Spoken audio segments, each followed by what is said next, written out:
Okay. Mandie's heart thumped loudly. Marry? Another man?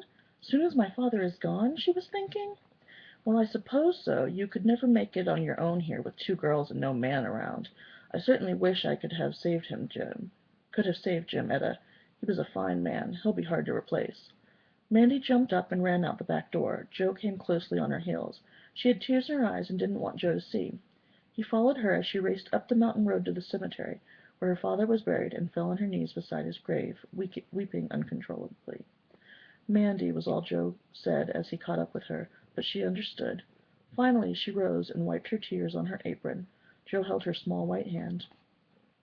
Just wait, Mandie. One day you and I will grow up, and I will see that you're taken care of. That's a long time, Jo. Things may get worse. But I'll be around to help in the meantime, he assured her. Jo came to the Shaw house more frequently after that, and went with Mandie to put wild flowers on her father's grave. It was always a silent affair, neither speaking until they were back down the rough road. Only 1 month after Jim Shaw had been laid to rest, Etta Shaw and Zach Hughes went into town together, and came back to say they were married, and he moved into their house. Mandie had seen him around a lot. He belonged to the same church, and he was always offering to bring supplies from the store for them, or take them somewhere. He had never paid much attention to Mandie, but evidently he had been doing a lot of thinking, and she was shocked when she was told what was planned for her.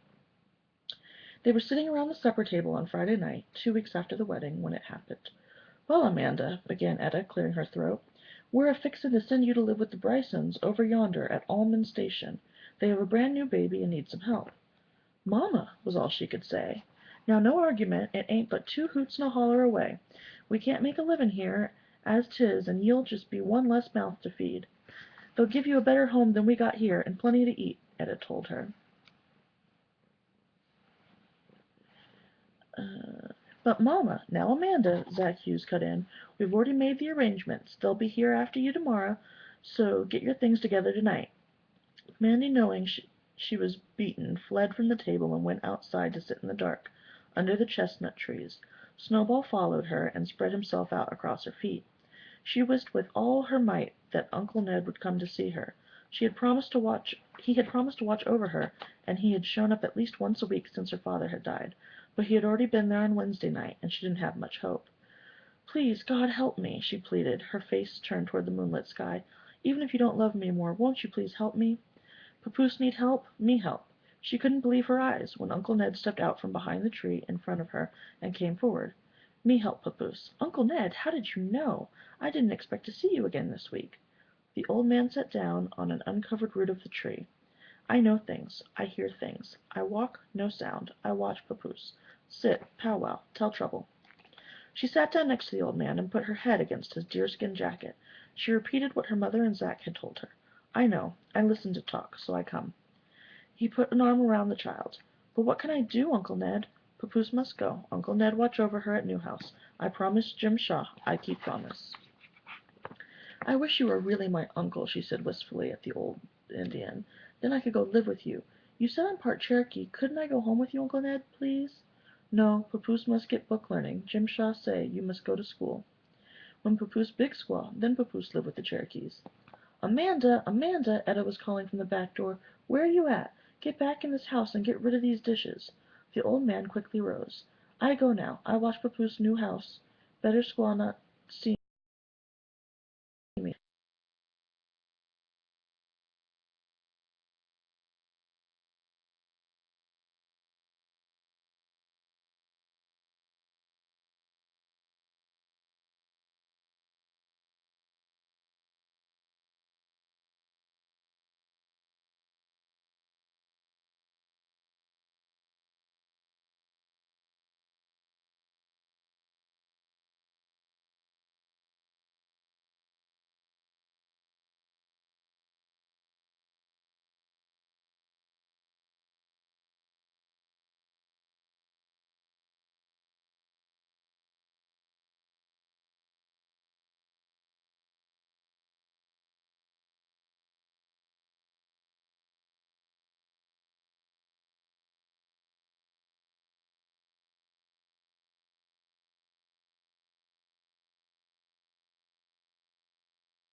exclaimed. "Is she big enough to be any good around the house?"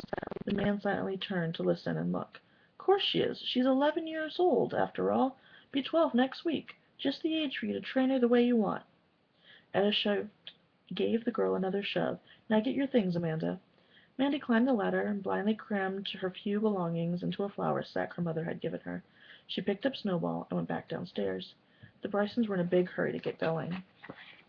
Etta's attempt to put an arm around the child. "Now you be a good girl, and remember, we still love you." Amanda tore loose, fighting the tears and the hatred she felt at that moment, and ran into the yard, the Brysons following. She did not look back as they rode off until she knew her mother would be gone from the yard. Then she wiped her eyes and took one long last look at her father's house.